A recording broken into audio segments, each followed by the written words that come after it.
I felt impressed to do something on the Manifest telecast that is very significant. You know, Manifest is an important program because we keep up with the times and the seasons. The sons of Issachar in the Old Testament were men that knew the times and seasons and what Israel should do. Prophecy is not just about preaching about the tribulation period, the Antichrist, or the time of the end.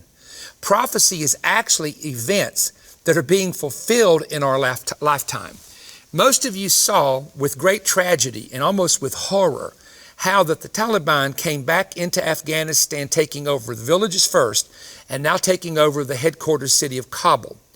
The United States spent 20 years in what was called a war on terror, not only to fight the individuals that were terrorists from that part of the world from coming in and attacking the United States again as they did on 9/11, but also to try to help the Afghan government to form its own military forces and defend itself. Of course, when the Taliban troops and armies began to march, they went into a prison that had 5,000 Taliban prisoners that the United States had captured, and they released all of them and gave them weapons.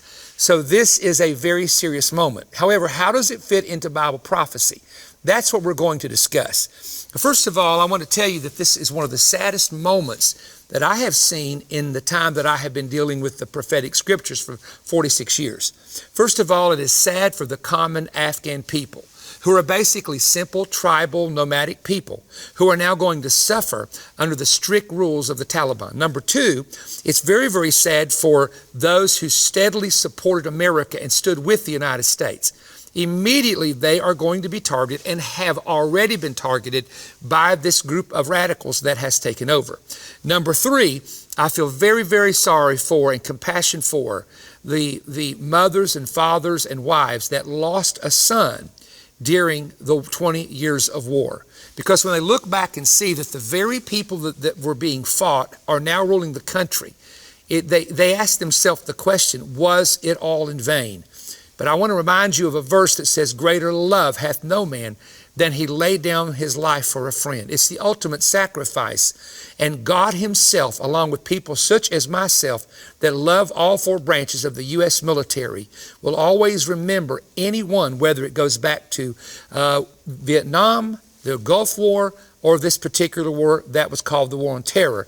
Respect and honor not only those who served, but also those who gave their life with the hopes that the United States would remain a free country that we presently are, although there's evidence that that's even trying to be destroyed by some people. Now, let me stick to the subject. On September 11th, the United States, and this was 2001, went into a war on terror under President George W. Bush. Afghanistan was the area that was targeted because a man by the name of Osama bin Laden was hiding out in the caves, and he was the mastermind of the 9/11 attack in New York and also on the Pentagon in Washington, D.C. Now, there's a story, however, behind Osama bin Laden that a lot of people may not be aware of. Now, I'm going to be careful sharing this because it came from a man whose father is very, very noted in the Islamic religion in the country of Pakistan. As a matter of fact, he trains people how to teach the Quran in that country. And this man is a believer in Christ, and he shared something with me many, many years ago. He said years ago when the Russians were attempting to take over Afghanistan because of the uranium that is there, and also to take over some of the things connected to oil and so many other resources there, that the United States and Britain began to arm a group of people called the Mujahideen that later became the Taliban with weapons to fight against the Russians. The United States did not want to get into a direct war with the Soviet Union that would escalate. So they used a proxy group, again, called the Mujahideen, to help run out the Soviet Union. That war lasted for many, many years. And eventually, the Mujahideen actually wore down the Soviet Union, and the Soviet Union pulled out. Now, as a result of this, and I'm only going to share with you what my friend said many years ago that has always stuck with me. He said one of the men that was selected to help fight the Soviet Union was a man by the name of Osama bin Laden. And he'd actually been promised that if he could keep the Soviet Union out of Afghanistan, that he would receive royalties from companies in the United States that were going to run pipelines through that part of the world.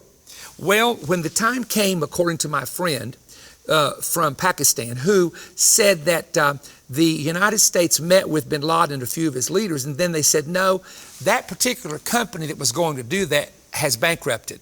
So we don't have to come into this agreement and honor a financial agreement with you. That bin Laden became angry, and that's when he set his targets against the United States. Now, whether that be many more details that we're not able to share with you on the Manifest telecast, it may give you a inside behind the scenes glimpse as to why there was a hatred toward the United States started by bin Laden and the Mujahideen, who were the Taliban. So what began to happen was after 9/11, the United States instigated a war on terror that lasted for 20 years in the country of Afghanistan. Their goal was to take out Osama bin Laden and his leadership. Slowly but surely, that leadership was destroyed.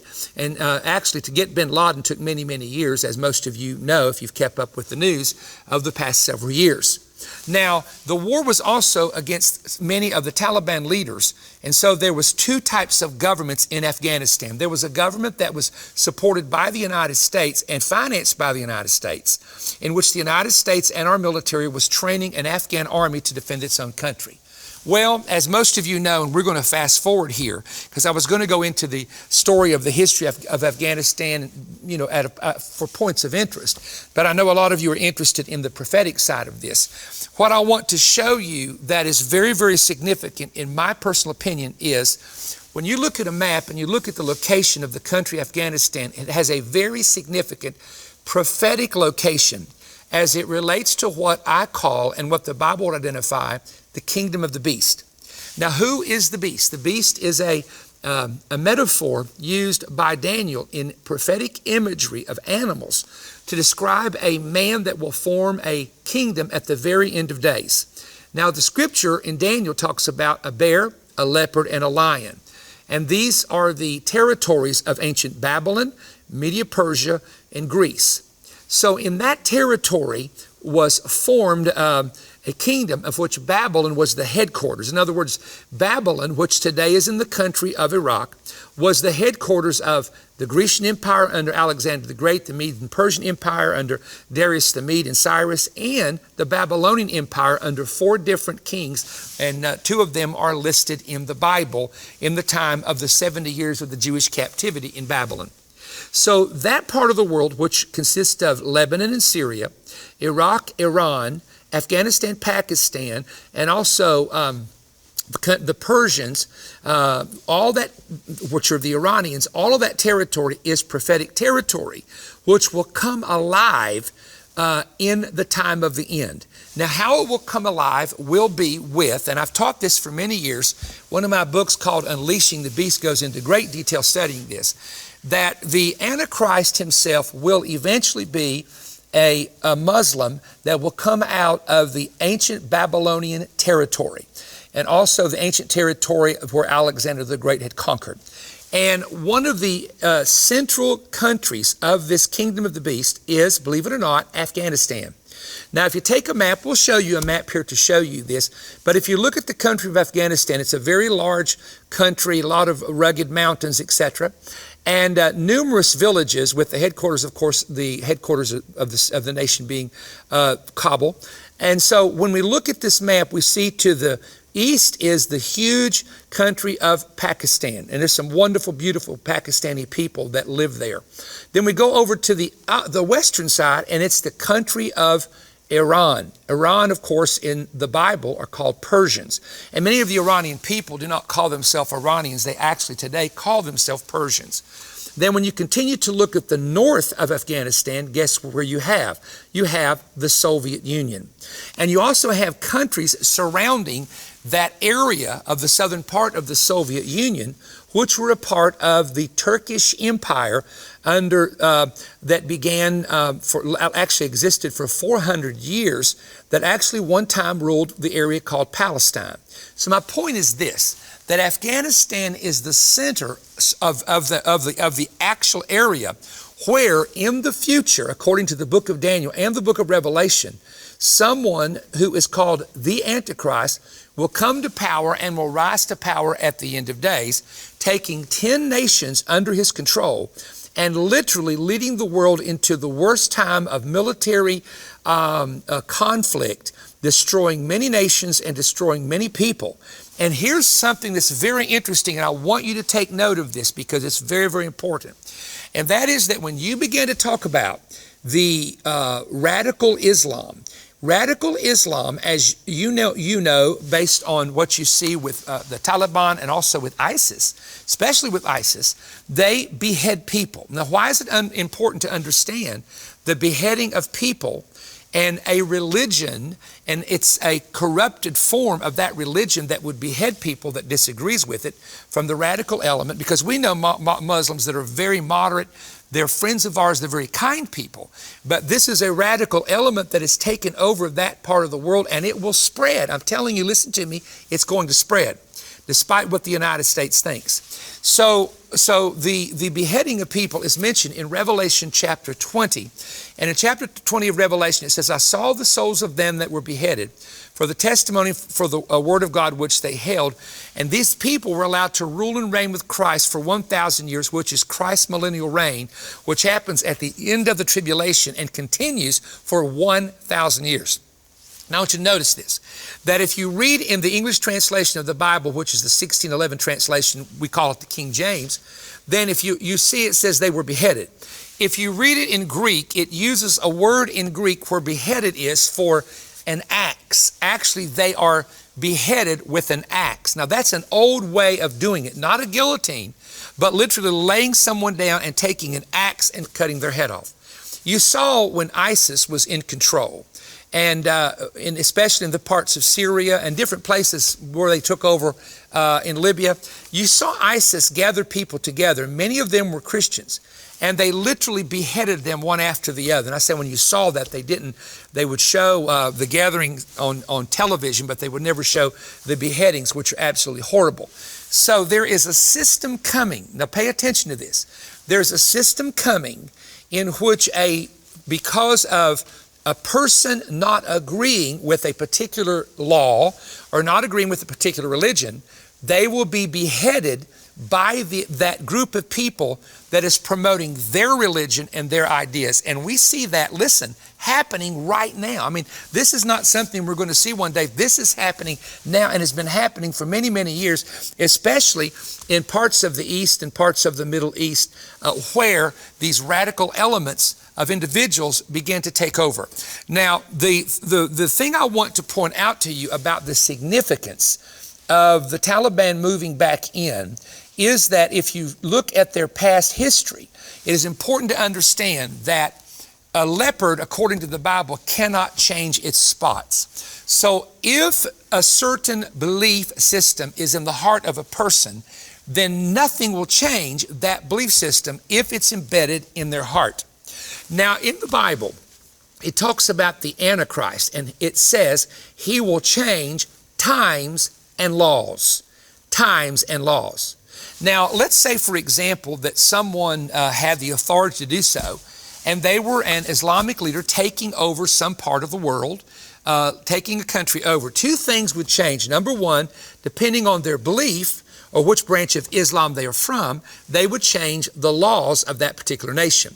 The second thing that would be necessary to change would be, according again to the prophecy of Daniel and looking at what we know from our Muslim friends that have shared this information with us, that there would also be a changing of times. Now, what does that mean? The Jewish calendar is different than the Gregorian calendar, or what I call the Gentile calendar. And it's the same thing with Islam. Islam is on a different calendar, and they count time from, I think it's the year 622 back in the time of Muhammad. And so their timing on the calendar is different. So you would change your calendar date. you would change the day of worship. Now, Muslims have service at the mosque on Friday. Jews have Saturday, and Messianic Jews as well. And then traditional Christianity, and I say traditional Christianity, around the world chooses Sunday, which in the Bible, New Testament time, was called the first day of the week. Now, having said that, I want you to follow me, because when the Taliban took over Afghanistan, one of the first things that they did was they started they started forcing what's called Sharia law, and that's the phrase, Sharia law. Very, very strict laws where women have to cover themselves entirely, cover their face. Normally under that system, women have very little, if any, rights, shutting down movie theaters, beauty salons, things of that nature, the arts basically. So you can keep up with this on your own through the basic news networks and see the changes that come through changing the law. Now, I'm going to give you something here, but in the book of Ezekiel, chapter 38 and 39, there's a war coming on the mountains of Israel and also on the eastern side of the banks of the Jordan River that will be involving numerous Islamic nations that are alluded to in the book of Ezekiel. Now remember, when Ezekiel wrote this, these were basically nations that had tribal groups ruling in them. However, if you look at the listing, for example, Persia, Togarmah, Libya, Ethiopia, when you see the nations listed in this big battle that has not yet happened, then you discover that most of them today, most of these nations listed, are Islamic nations. So there are nations that are Islamic nations now making peace with Israel, which is very prophetic. But there are other nations that have not yet made peace, but will be taken over by a system and by a man in the future that the New Testament identifies as the Antichrist. Now, having said that, it's important for you to understand that Persia or Iran is the nation that leads this battle against Israel. Now, for Iran to be able to do this, they're going to have to join forces with coalitions of nations. The radical element of, and not everybody, the Persians are very beautiful people, wonderful people. We know some of them, some that live in the United States that are close friends. But in Persia, the younger generation does not want this, but there is probably 20% of the country that are very extreme religious minded in their radical views. So they would link up with Afghanistan now, which is their neighbor. And then, I'm concerned about Pakistan. I'm a little bit concerned about what could end up happening there if the Taliban crosses that border. I'm not saying that's going to happen. I just get concerned about that. But when you see how the map is forming, you begin to see how that prophecy is going to be fulfilled in this war of Gog and Magog, with those anti-Israeli elements coming to rise to power. Now, I want to share something with you here, and I want to be very careful sharing this in about 3 minutes, the time I've got left, because I don't want to be misunderstood. I'm only sharing this as a point of interest. But when Osama bin Laden was hiding in Afghanistan, he was eventually discovered there in Pakistan. Of course, the U.S. took him out, but they buried him at sea, and he received a shot in the head. Now, don't ask me how I did this. I'm not going to tell you, but I've seen pictures of where that actually happened. And all I'm going to say is the guy's not alive. He's definitely gone. And he's buried in the sea. So that's Osama bin Laden. Now, the reason they did that is they did not want people who followed him to build a memorial and make a martyr out of him that would increase the radicalism among his followers. That's why that was done. Now, what is really interesting, and I'm going to give you this verse, and I am going to interpret it what I believe it means. In the book of Revelation, chapter 13 and verse 3, it talks about there was an animal with that looked like a bear, a leopard, and a lion. And I told you what that was earlier. That's the Babylonian Empire, Medo-Persian Empire, Grecian Empire, and it's the land. It's the nations of that empire coming together as one. That's the beast system that we're talking. That's the Antichrist system that we're talking about. And so it says this, and I saw one of his heads as it were wounded to death, and the deadly wound was healed, and all the world wondered after the beast. Now, I'm going to tell you that is one of the ancient heads of ancient empires, because according to the 7 heads of Satan in Revelation 12, they are Egypt, Assyria, Babylon, Media, Persia, Greece, Rome, etc.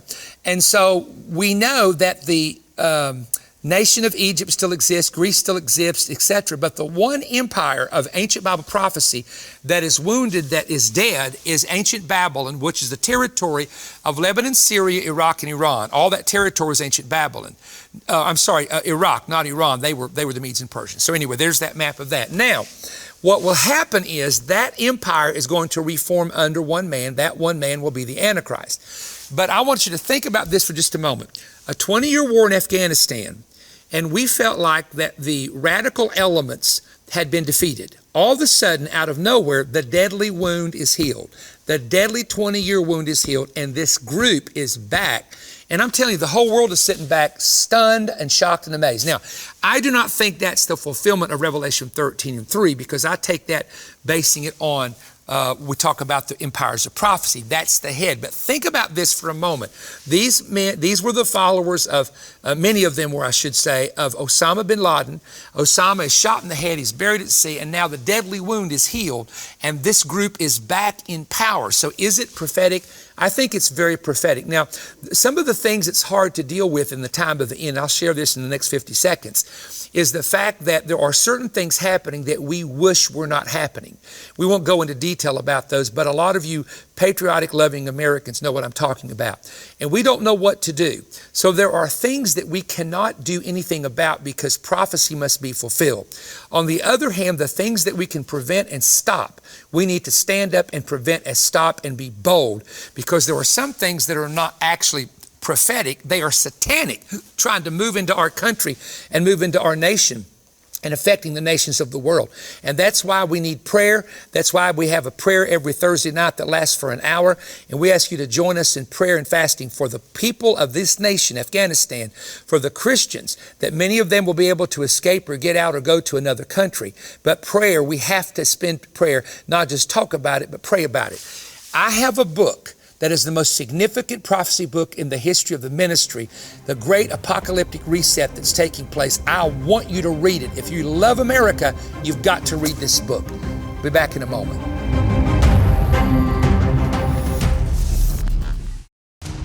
Please give me your undivided attention. Many months ago, I began to hear secular economists announce a new global reset was coming.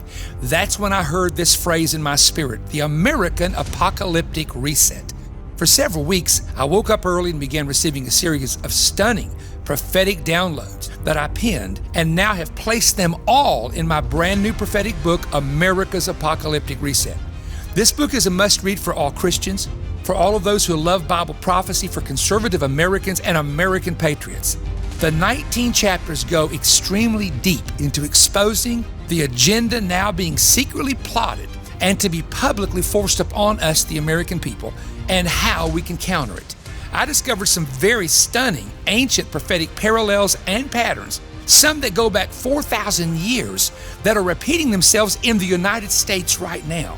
I deal with America's great Babel reset and the planned persecution of Christians, America's self-curse that will eventually bring judgment upon the nation, the coming Jezebel clash, the woman who will be president, how she would react and wisely resist corrupt governments. I reveal the unique Silicon Valley parallels and also go into the plans to bankrupt, then reset America economically. Also, I talk about how to function when the church must go underground. I received a very unique revelation concerning President Trump and a pattern that's found in history. There's a chapter also that I deal with how did the prophets get it wrong, and so much more. Ladies and gentlemen, this is probably the most significant prophetic book in the history of my ministry, especially in the time that we're in. But that's not all. I'm also including my most recent inside information prophetic briefing on 2 audio CDs. It's 2 hours in length, and I will release detailed information that I cannot, and I want you to hear me, I cannot nor will I share this on social media or on television, as absolutely in the climate that we're now in, a lot of this information would be targeted for being blocked and banned if it was made public and not done in this private setting that we're doing it in. These 2 hours contain biblical, political, national, and international revelation and information that I am sure that many of you have not been aware of. It is for truth lovers only. I want you to order right now this prophetic resource package, my brand new book, The Apocalyptic Reset, and the 2-hour prophetic CDs by going online at perrystone.org or calling 1-888-21-BREAD, or write me at Perry Stone, P.O. Box 3595, Cleveland, Tennessee 37320. Now, we're making this available for your donation of $35 or more, and you can request the offer APR-140. That's APR-140. I'm going to unmask the radical globalists and individuals who have set out to oppose and silence Christians, silence patriots, and shut the mouth of conservatives. And we will show you in the book what we can do when we unite together. We are looking forward to getting this into your hands. Everyone that I know that are believers are fully aware that something big is happening throughout the entire world. In my lifetime, I've been preaching for 46 years. I've been alive for 62 years, but in my entire lifetime, I have never seen times the way they are right now. It is the most unusual of times. At the same time, God has promised to pour out His Spirit upon all flesh. I think now, more than ever, we have to understand the prophetic season.